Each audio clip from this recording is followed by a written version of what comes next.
Welcome! Sejam muito bem-vindos ao meu canal. Hoje a gente vai falar sobre os 5 melhores livros para você ler em inglês de acordo com o seu nível de proficiência. Ou seja, se você tá no A1, eu vou te trazer o melhor livro pro A1, melhor livro para 2 e por aí vai. Para fazer essa lista, eu me baseei em 4 pontos. O primeiro ponto é a complexidade do vocabulário. Quão difíceis são as palavras usadas no livro. O segundo ponto é a complexidade do tema. Quão complexo é o tema? É um tema mais infantil? Ou é um tema que trata de assuntos mais filosóficos, existenciais e por aí vai? O terceiro ponto é classics only. Eu só trouxe clássicos. Eu não peguei nenhum livro de A Garota na Janela, Menina no Trem. Esses não são livros que vão permanecer no imaginário popular como clássicos daqui, sei lá, 50 anos. Enquanto os que eu trouxe são. Então você não vai estar apenas lendo um livro de acordo com o seu nível de inglês, mas você vai estar tendo contato com uma obra-prima selecionada a dedo por mim. E o quarto ponto, e mais importante, é eu li o livro. E não só isso, eu consegui ler e acompanhar a obra tranquilo, eu gostei de ler o livro. Foi uma leitura que eu cheguei no final do livro e falei, que livro incrível.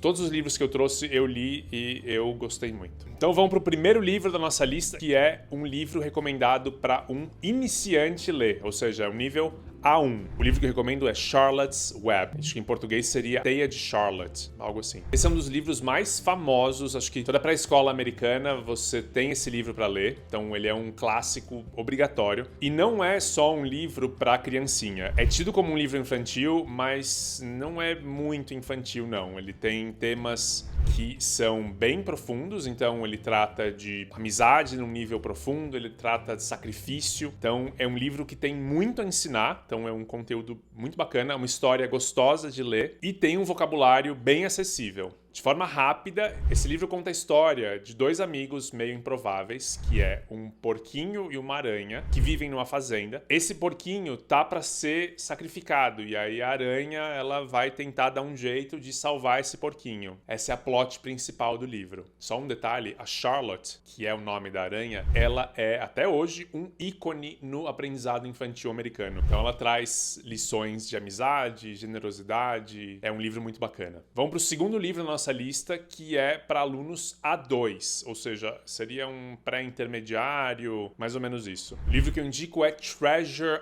Island, ou A Ilha do Tesouro. Esse livro foi escrito em 1883. Nesse livro a gente vai acompanhar a história do Jim Hawkins, que é um jovem que encontra um mapa do tesouro e parte para uma expedição cheia de aventuras, perigos e promessas de grandes riquezas. Esse seria um livro mais voltado para pré-adolescentes, vamos dizer assim. Não é um livro infantil, é um livro que traz temas um pouquinho mais complexos. Por que ler? Por que esse é um livro pré-intermediário? Ele é um livro que traz um vocabulário um pouquinho mais denso do que Charlotte's Web, menos infantil, eu classificaria meio como um pré-adolescente, vamos dizer assim, mas ele é super acessível. Então, por mais que o vocabulário seja um pouquinho mais complexo, ele ainda traz uma história bem envolvente, bem fácil de se ler. É uma aventura e acho que todo menino, todo jovem americano, principalmente, já leu e se encantou. É como se fosse talvez o nosso, fazendo um paralelo com o Brasil, talvez seria algo como o nosso Capitães de Areia, dá aquela sensação de aventura,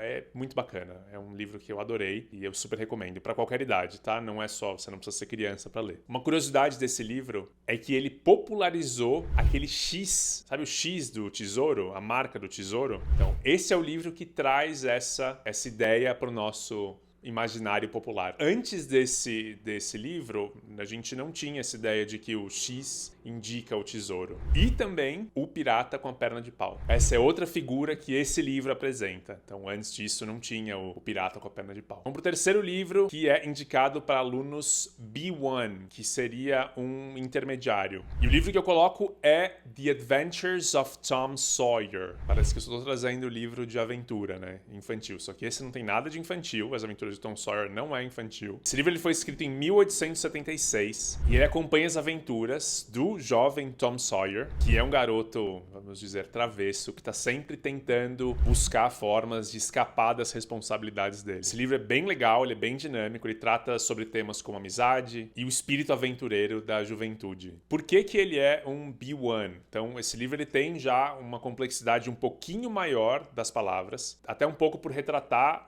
Estados Unidos no século XIX, que é 1800 e tanto. Então tem algumas gírias e expressões um pouquinho mais coloquiais, mas isso também não vai ser um grande problema. Tem uma curiosidade legal nesse livro que tem uma cerca que o Tom Sawyer é obrigado a pintar, que é uma das responsabilidades que ele quer fugir, que é uma cena muito famosa e ela foi inspirada em uma experiência do próprio autor do livro. Então vamos para o nosso quarto livro na lista, que já é um livro indicado para B2, ou seja, é um livro Upper Intermediate. Beleza? O livro que eu peguei é The Catcher in the Rye, que em português seria O Apanhador no Campo de Centeio. Esse livro foi escrito em 1951 e é um dos meus livros prediletos. Ele é um livro curtinho, muito curto, e ele conta a história de um jovem que se chama Holding. Ele decide fugir da escola um dia e vagar pelas ruas de Nova York. E a gente vai acompanhando os desafios e as coisas que ele vai enfrentando.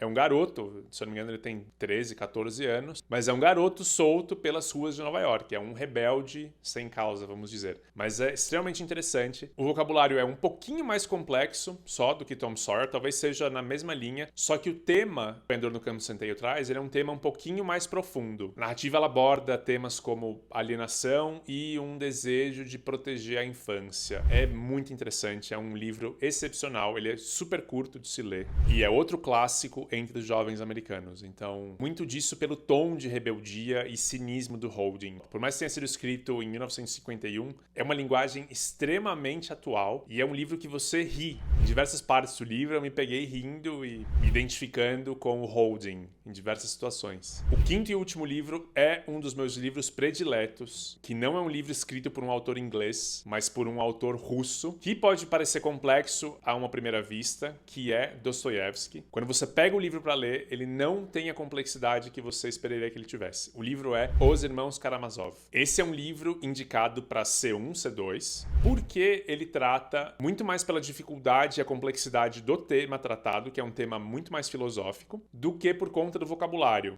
Tem um detalhe. Os escritores russos, eles tendem a colocar apelidos nos personagens. Então, isso é uma coisa que confunde um pouco, mas você logo entra no livro e logo entende a situação. Então, você vê que nesse livro, um personagem tem até meio que 3 nomes. 3, às vezes 2. Isso pode confundir um pouco, mas você entra rápido na história. Então não se preocupa com isso. Esse livro ele traz a história de 3 irmãos, cada um com um ponto de vista e com uma personalidade diferente. E ele gira em torno da relação desses 3 irmãos com o pai deles, que é um sujeito, digamos, meio desprezível, vamos falar assim. Como disse, ele trata de temas um pouco mais profundos, como fé, ou ausência de fé, moralidade e livre-arbítrio, e oferece uma análise psicológica de cada personagem. É fantástico, é um vocabulário um pouco mais complexo, só que super plausível de se acompanhar para um C1, C2, mas é um livro que você precisa ler na sua vida. Uma curiosidade desse livro é que o próprio Einstein falou que foi extremamente impactado por ele, ou seja, acho que você pode dar uma chance. Não é um livro complexo, dá para você ler tranquilamente. Então é isso, fechamos nossa lista de 5 livros. Se você gostou do conteúdo, considere me seguir. Se puder me dar um like, ajuda muito o canal. E é isso, nos vemos no próximo vídeo.